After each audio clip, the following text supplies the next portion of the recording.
In the nearly 15 years since her first appearance on The Good Wife, audiences have watched Elsbeth Tachioni, Carrie Preston, the brilliant and eccentric lawyer-turned-police investigator, live by the rule of law and the belief that justice will win in the end. But in the final moments of this week's episode of CBS, Elsbeth, she watched justice die right in front of her.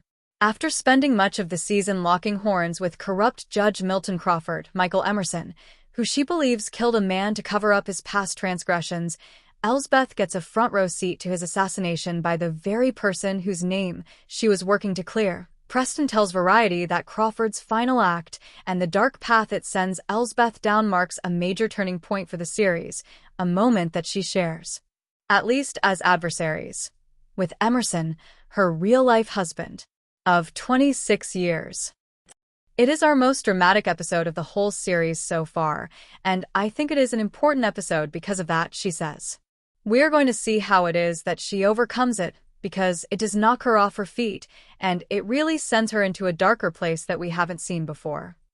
Since she was first called as a juror in front of Crawford's court last fall, Elsbeth has steadfastly believed that Delia, Meredith Halsman, was innocent in the murder of her partner, Andrew, Quincy Dunbaker.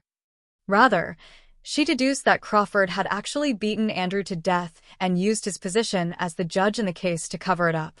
Of course, audiences already know this to be true thanks to the show's How to Catch 'Em format, which showed Crawford killing Andrew in the opening scene of Emerson's first episode on December 12th.